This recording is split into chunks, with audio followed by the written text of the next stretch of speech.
Very much. And I remind you all that the floor is now open for the next 15 minutes, although I will take the liberty of at least asking the first question myself, because something you said provoked a question, Mr. Tolan.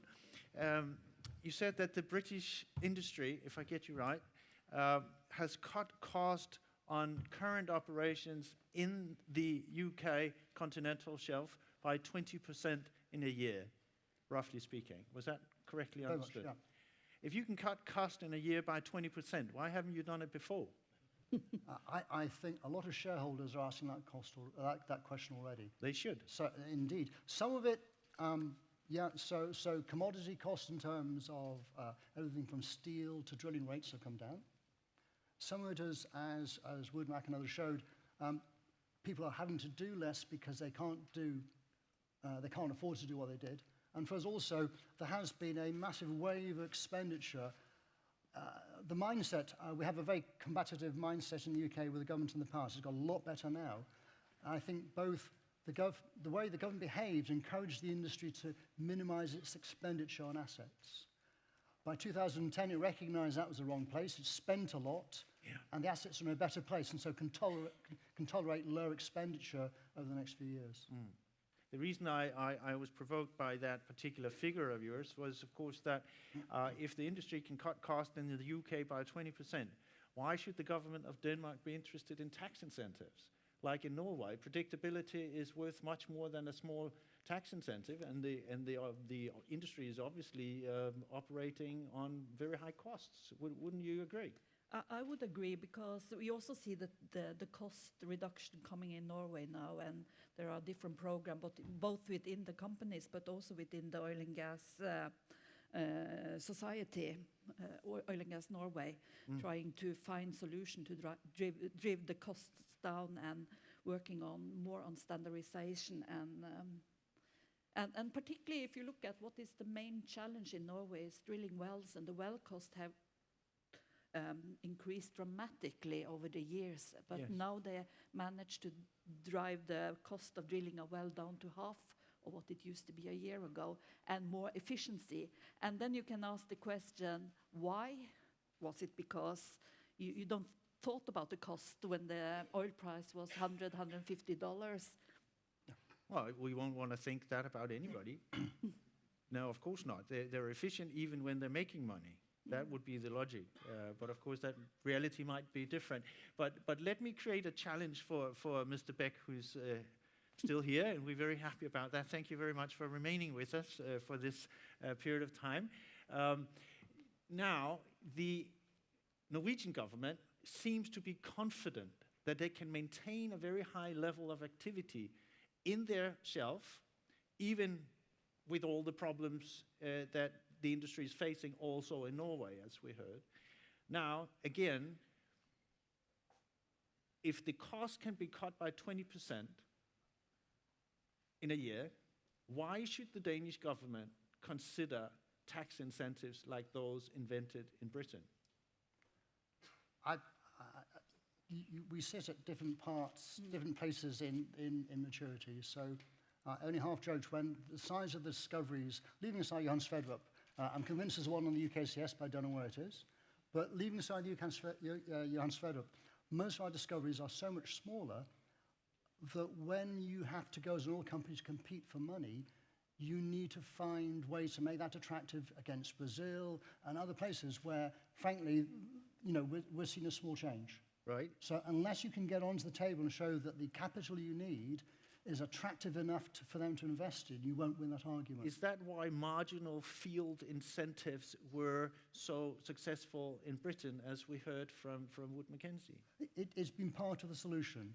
And at the end of the day, what you have to say is the tax rate is actually irrelevant. It's actually how successful you are as a country at winning that investment, whether you do it from regulatory pressures or from tax pressures. Mr. Beck, would marginal field incentives be something worth exploring in this country? Can we have a microphone for the gentleman? It It might very well be. I mean, if we are going to look into the economic incentives at some point in Denmark, I certainly think that the marginal fields would be an area that we would look into. Why is that? For the same reasons given by Michael, I think Bende and Norway are probably in a different situation than Denmark, but we're probably closer to the Norwegian situation in a sense. Maybe not with the same sort of the number of wells drilled in Denmark is probably lower than the UK, but in terms of the maturity of the fields, the infrastructure and so forth. So I think for that reason and for the fact that we actually would want to reach those marginal fields, we might have to look at the economic incentives for that. We take that as a promise. Certainly don't. Thank you very much. The floor is open. I should remind you all, please raise your hands if you want a word. Anybody? Not at the moment. There is one over there, please. If you would bring a microphone to the gentleman there. Thanks very much. My name is Ben Ring from Shell. I'd like to ask each of you, you've both talked about significant cost savings, but in reality, how much of that is sustainable and how much has come from short-term squeezing of suppliers and just changing of scope, but how much is real structural change? Has the price of painting a square metre of paint gone down, for instance, when you look at the costs on a unit basis? Interesting. Ms. Newland, would you care to... This is not in my table of no, but still, you're a keen observer. Responsibility. No, I think some are very good way of handling to try to get the cost down, and particularly what has been on standards, where we see that there is extensive there are better ways to do this. Since everybody has their own standards, so now the oil and gas society are trying to be a third party to make the operators and the service industry to find better solution on standards. Mm-hmm. Mr. Tolan? So I'd say that only part of what you see now is sustainable, and I suspect a small part, a lot of it at the minute, is that contraction of costs. But what you see across the companies are trying to work to make it sustainable, because they know that the UK can't sit there hoping for $100 oil. It needs to make itself successful in a $50 environment. The classic thing is working offshore, workplace efficiency. Nexon, for instance, has done some amazing things trying to follow the Sky cycling team, where marginal gains mean that they're getting something like 20 or 30% extra out of their workforce offshore by being clever on how they use that valuable resource. But then on the other hand, you talked of very short-sighted decisions being made right at this moment. What exactly were you thinking of? I was thinking that you might be now making decision on the break-even price, which is not a good decision. Why is that not a good decision? No, because the break-even might be different next year or the year behind. Or take, for example, most of the fields in Norway, they are developed to handle oil price of below $30 barrels. Most of them? Most of them, yes. Interesting. There's a question down there. I'll wait just one moment because I want to introduce the word collaboration and cooperation. We hear that all the time. Could you give me some good examples of where increased cooperation has produced very tangible results anywhere in the world?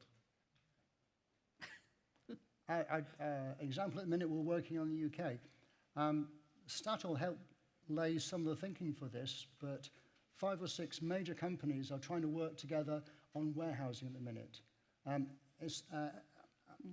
Too many of our warehouses are what my boss calls a man shed, where the guys stick the stuff at the back of the shed, you never find out again what's in it. Yeah.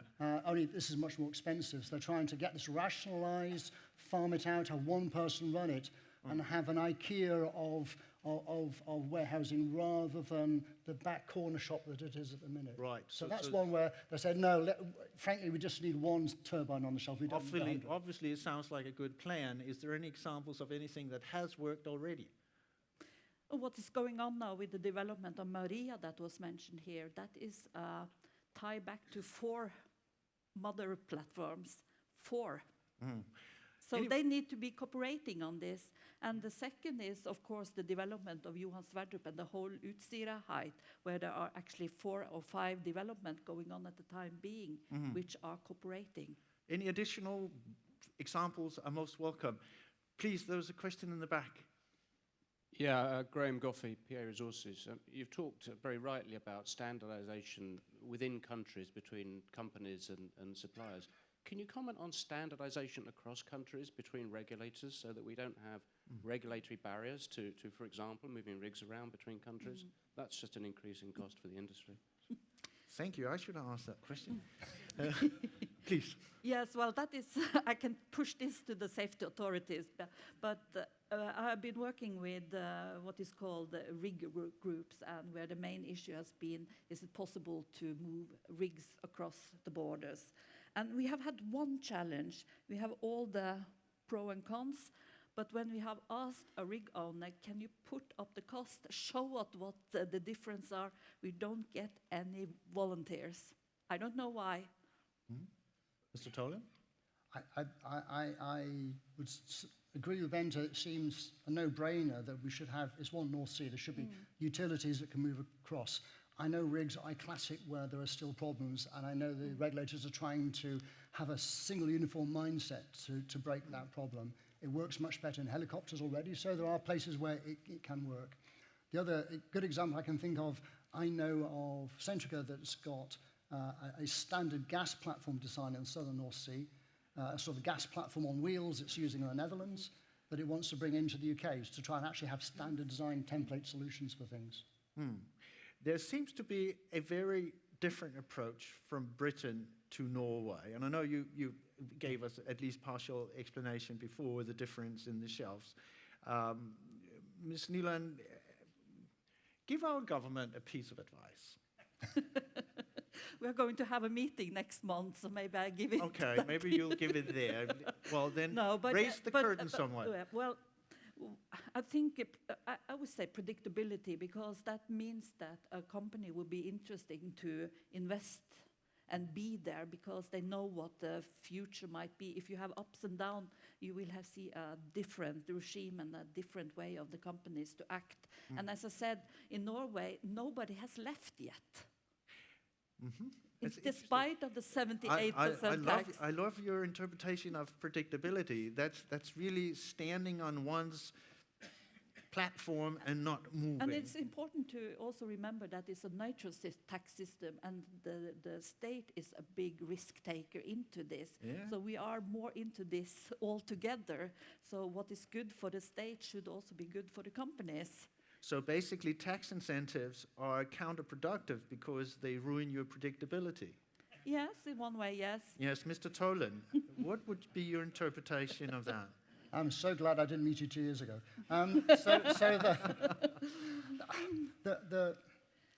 As you know, Norwegians and the British come about things in very different ways, and particularly the British are probably at one extreme in a lot of what we do. We don't even have depletion rate controls, whereas in Norway there's a very different mindset around that, and the Netherlands one too. So, we've always been full on or full off. And we paid a price for that, because had we had a more measured tax system, I don't think one as high as Norway, I'm sorry, but a more measured one for much of the 2000s, we might have been in a different place.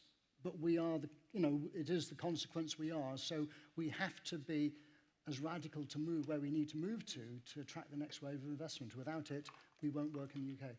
Now, I don't know if your meeting schedules, perhaps you have a meeting also with Mr. Beck in a month, but despite my ignorance on that point, could you give our government, based on your work with the Wood Review, your close encounters with the authorities in Britain, if you were to, say, enhance cooperation between the parties in Denmark, which tool would you recommend? It's actually my first time in Denmark. I've been many times in Norway before, and I'm deeply impressed with the mindset and the business-like way you go about things already. I think the biggest single success that has been in the UK in the last few years is to recognize the value of the whole industry, not just the oil and gas production. The taxes from that, alas, are rather low in the UK because our production is much lower, never mind the rate. But the economic contribution is strong within the economy. And I think to recognize that within Denmark is an important element of your benefit to society. Even as the contribution is dropping fast. Well, but the service sector is a very important part. You have some great skills in Denmark and some great technology, I'm sure, that you want to apply both in Denmark and overseas. So hold on to that as much as the oil and gas, because those skills will be perpetual if you do it right. Thank you, both of you. You wanted to say No, something. Please go ahead. I just wanted to say that you can make a laugh of the Norwegian tax system, but it's also interesting that that the sister organization of Oil and Gas UK in Norway, they have not claimed tax as a big issue for them to put on the table these days. So that is also interesting. It might be single companies, but the Oil and Gas Norway is not having a pressure on tax. Ms. Nyland, I can assure you one thing. Nobody is laughing at Norway's ability to make money on oil. No. Thank you, both of you, for now.